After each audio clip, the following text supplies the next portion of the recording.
Imagine 1910, stepping into a busy store. You hand a list to a clerk. They walk through aisles, picking each item for you: flour, sugar, soap.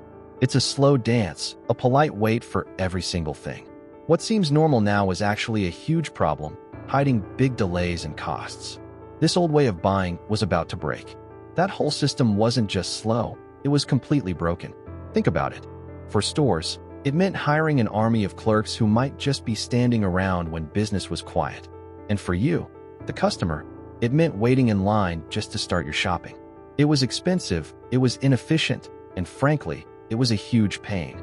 But then, one simple idea completely changed the game.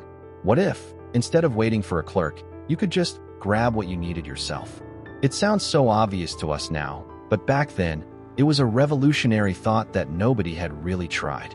This one idea kicked off 100 years of transformation.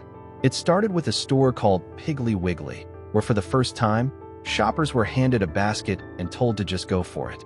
This was the birth of the supermarket. From there, things just got faster and faster. We went from self-service to giant malls, and now to a world where you can buy almost anything without even leaving your couch. Not that long ago, online shopping was barely a blip on the radar. Today, it's a massive industry worth hundreds of billions of dollars. So how did we get here? This is the story of how America didn't just change shopping, it reinvented it from the ground up. To really understand just how big of a deal self-service was, you have to picture what it replaced. It wasn't just a little slow, it was a totally different, and frankly, broken system. Imagine walking into a general store like something out of an old western. You didn't just grab a bag of flour. You walked up to a counter, told a clerk what you wanted, and then stood there while they went to the back, scooped the flour out of a giant barrel, waited, and bagged it for you. They did this for every single item on your list, one by one. Now, think about what that meant for the store owner. If you got a sudden rush of customers, you had a huge line of people just waiting for a clerk to become free. The only way to fix that was to hire more clerks. A lot of them. But here's the problem. When business was slow, you were stuck paying an entire army of staff who were literally just standing around. It was incredibly expensive and a horribly inefficient way to run a business. This is where a guy named Clarence Saunders comes in. He saw this broken system and had a wild, almost laughably simple idea.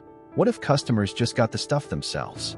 On September 6, 1916, he opened the very first Piggly Wiggly in Memphis, Tennessee, and completely changed the game. He didn't just let people wander around. He engineered a whole new experience. He patented a store layout that was basically a one-way maze.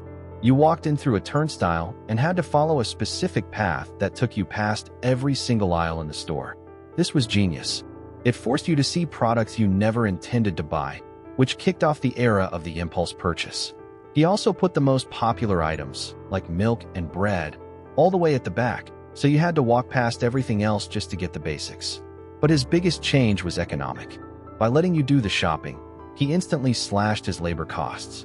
He didn't need a dozen clerks to fetch items anymore. He just needed a few people to stock the shelves and someone to run a cash register at the front.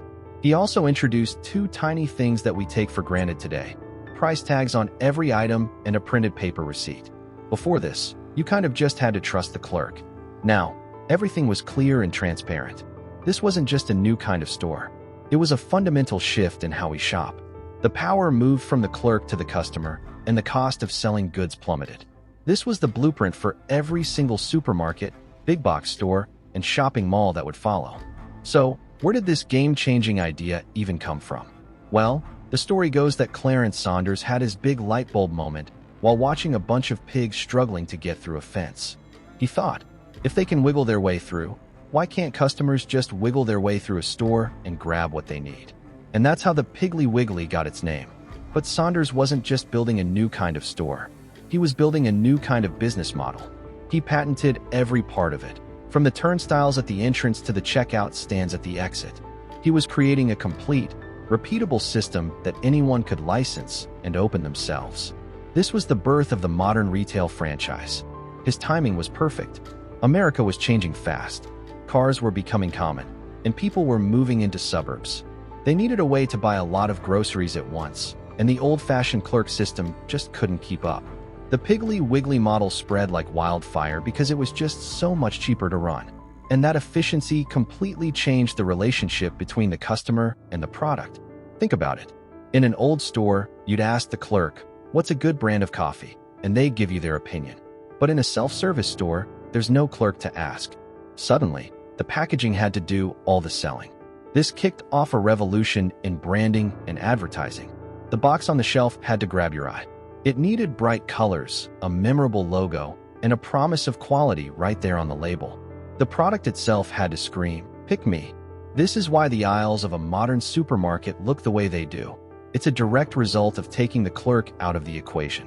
And there was another huge, almost invisible change. Because stores no longer needed to pay an army of staff, their operating costs plummeted. And that meant they could afford to stock a much wider variety of goods. Before self-service, a store might carry 1 or 2 types of canned soup. After, they could carry 20. The era of endless consumer choice wasn't just a nice side effect. It was a direct consequence of this new, hyper-efficient system. This single innovation, born from watching pigs by a fence, didn't just create the supermarket.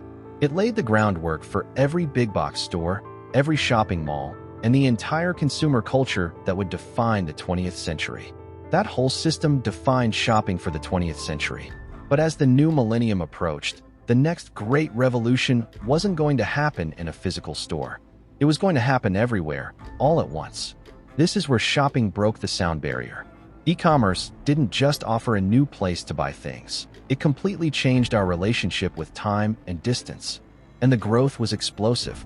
Back in the late 1990s, online sales made up less than 1% of all shopping. Fast forward to today, and it's a whole different story. According to the U.S. Census Bureau, online shopping now accounts for over 16% of all retail sales. To put that in perspective, that's an industry worth over $310 billion in just a single 3-month period. What made this possible wasn't just the internet, it was the smartphone. Suddenly, a superstore was in everyone's pocket. Shopping was no longer an errand you had to run. It became something you could do from your couch, on your lunch break, or standing in line for a coffee. It's now a basic digital habit. Today, that standard has been completely shattered. Same-day delivery is becoming normal in big cities. This relentless push for speed has totally rewired our expectations. We don't just want convenience anymore. We expect things to be almost instantaneous.